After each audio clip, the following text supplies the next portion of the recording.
Hi, my name is Annabelle Rayleigh, and I did my novel presentation over The Last of the Mohicans by James Fenimore Cooper. So first, a little bit about the author.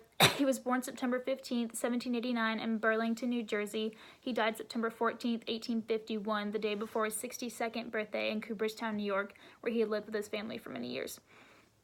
He was actually born James Cooper. He added the Fenimore himself later in life in order to keep his mother's maiden name alive, and The Last of the Mohicans was actually the first novel that he published under this name.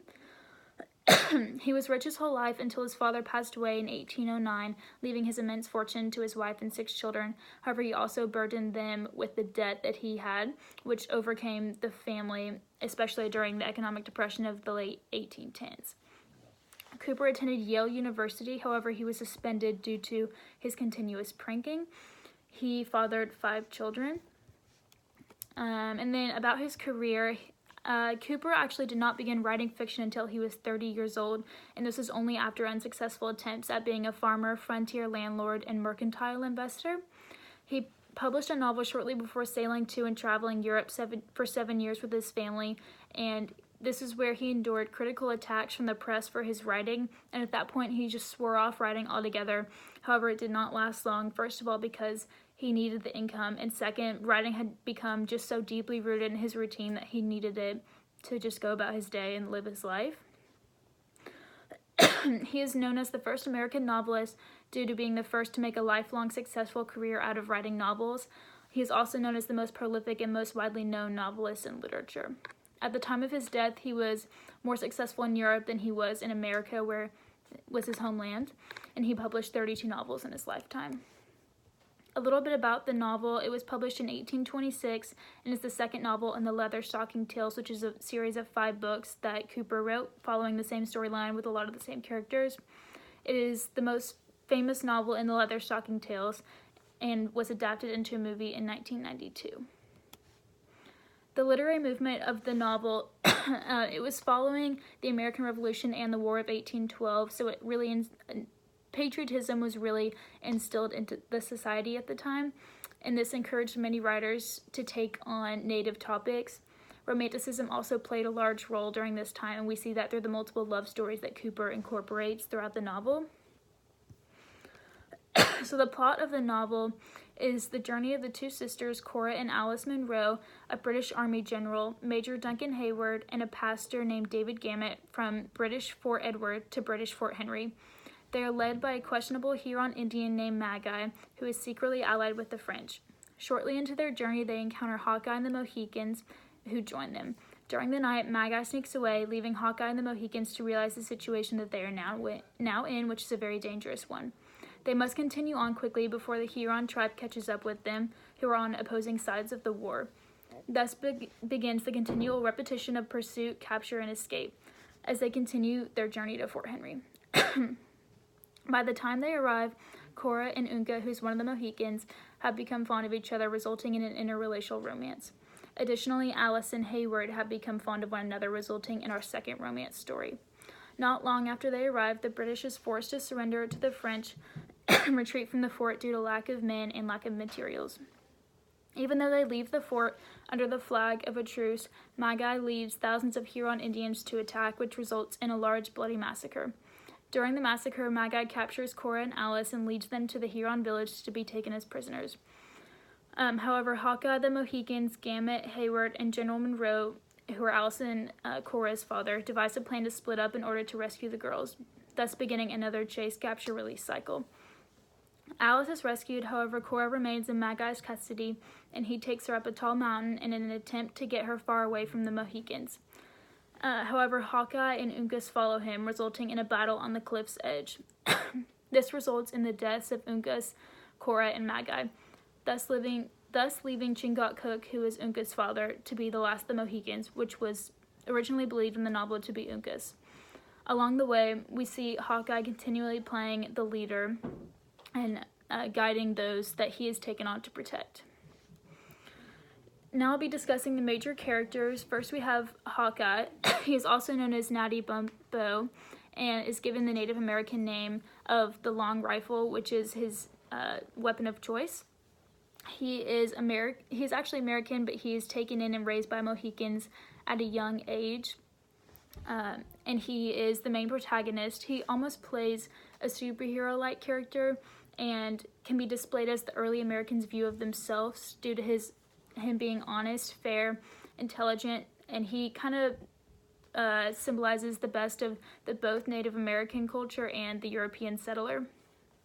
Next we have Uncas, who is given the Native American name the Bounding Elk. He is representing the last Mohican because there are no pure Mohican women left. He is Chingachgook's son, and he is a participant of one of the love stories with Cora. Next we have Chingachgook, and he is given the Native American name the Great Snake. He is a lifelong friend of Hawkeye's, and he's the one that takes him in and invites him into his family. And so that way they kind of make a makeshift family at that point. He is of Mohican descent and plays the role of the storyteller. There is multiple tellings of his ancient people and the Mohican people as a whole. And the Mohican and the Hawkeye, Mohicans and Hawkeye are very knowledgeable of the land and surroundings, and they are kind of guiding into westward expansion. Next we have Major Duncan Hayward. He's an American colonist and a major in the British Army. He's also a participant of a love story with Alice. He desperately wants to be a leader, however, he lacks the knowledge of the land and Indian relationships, ultimately making him ineffective in the wild, forcing him to follow the guidance and leadership of Hawkeye. Also, he is perceived to be a Southern gentleman due to his generosity and kindness throughout the novel. Next we have Cora Monroe. She's the older half-sister of Alice. She's very outspoken, confident, and sensible, and she's a participant of a love story with Uncas. And then her younger sister Alice is, again, younger sister, half-sister of Cora, and she is very innocent, kind of softer of a personality, and she is a participant of a love story with Hayward. Both Alice and Cora are daughters of General Monroe of the British Army. However, they have different mothers. Cora's mother was of African descent, which makes her biracial. Next we have Magi. He is the main antagonist and former chief of the Huron tribe. He is a secret ally of the French army. He also proposed to Cora twice when he had her held in captivity with others, and even offered to let the others go if she would stay behind as his wife, and she denied him both times. He also thirsts for revenge against General Monroe, Cora and Alice's father, throughout the novel because his troops introduced alcohol into the Huron tribe, which led Magi to become an alcoholic, and he was later beaten for his drunkenness and then removed as chief and kicked out of the tribe altogether, which he blames General Monroe for. Next we have David Gamet. He acts as the comic relief in the story. He is a psalmist, which is called the singing master. He hopes to spread Christianity through the frontier and sings very often, especially in dangerous scenarios, which at one point in the novel saves his life. He is constantly being mocked by Hawkeye. However, he provides pertinent information during a rescue mission at the end of the novel and plays a key role during that mission. Next are some themes.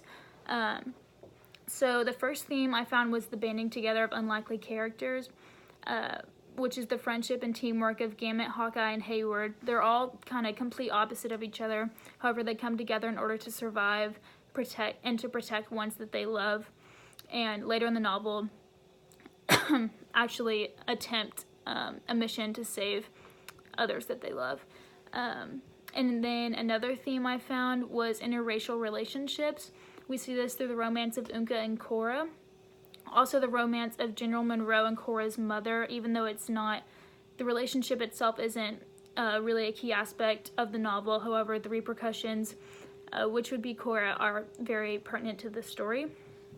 And then additionally, families that are formed, which would be the Mohicans and Hawkeye, they take Hawkeye in and treat him as one of their own. And then next we have symbolism. I actually found the title itself to be a symbol of the death of an American tribe, and this symbolizes the loss of innocence in the New World before the French and the British came in and tried to make it their own. Also, another symbol would be Unca's death because it marks the end of the Mohican tribe. And then lastly, I found Cora's character to be a symbol as well because she's biracial, it's symbolizing two cultures coming together, which would be the Europeans and the Indians. Her death in the end symbolizes that the coming together ultimately doesn't work. This is shown through the historical events of the Indians being pushed out of their own land, many of them being wiped out altogether. The two clashed and were unable to peacefully coexist. Next, we have literary devices.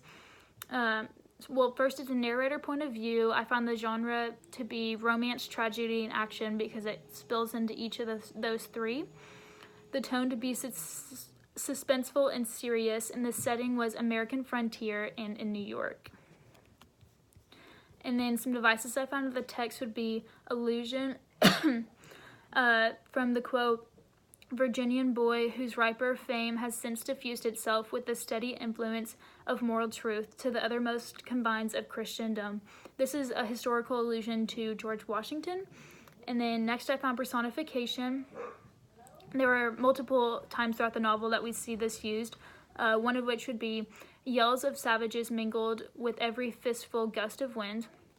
Next I found imagery, which again there was a lot of, especially when Cooper is describing the land that they're embarking upon.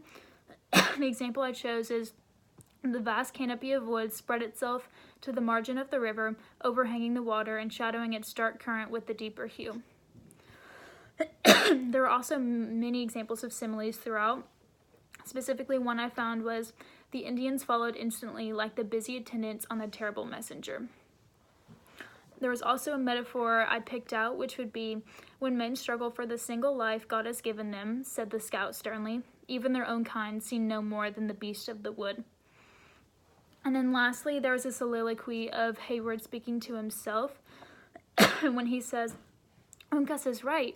It would not be the act of men to leave such harmless things to their fate, even though it breaks up the harboring place forever. If you would save these tender blossoms from their fangs of the worst of serpents, gentlemen, you have neither time to lose nor resolution to throw away.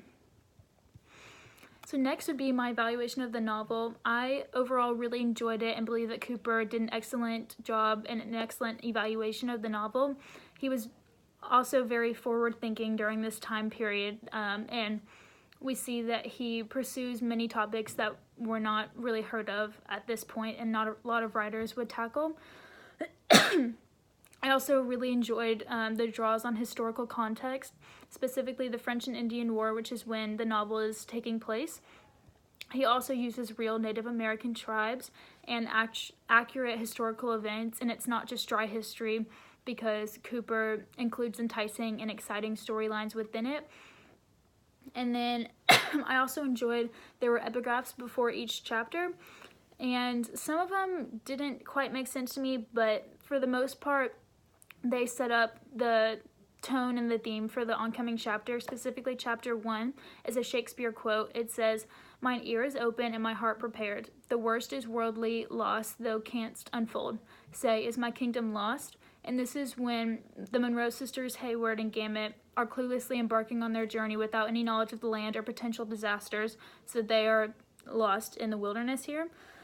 And then I also enjoyed footnotes that were provided with history tidbits that apply to the novel but are not pertinent to the story itself, and I'm not sure if Cooper incorporated this or if it was just added on later in later publications, but I enjoyed reading those. They were interesting and gave a little context to the story. And then regarding the story itself, I enjoyed the fast-paced adventure. We constantly see running, being captured, escaping throughout the novel, and I enjoyed watching that play out. And then the genuine relationships in the novel, we see this between Cora, Ugas, Hayward, and Alice, and then Hawkeye and the Mohicans, and I really enjoyed the development of those relationships. And then why I believe this is a literary, I deemed it a literary due to the three-dimensional characters that Cooper produces. They are deeply developed and well-rounded. And then next, the strong depictions of the land. I thought that this was a key aspect to the story due to how deeply the Native Americans hold their land to be. So I thought that that was really important that Cooper executed that, and he did it very well. And then also the story reveals true sides to the Native Americans, and it seems as though James Fenimore Cooper is almost defending them in his writing while exploring a lot of their culture and traditions. And I enjoyed the historical aspects. This allows the reader to be culturally aware of important history, and it gives them an idea of how Native Americans lived and kind of what may have been endured during this time period.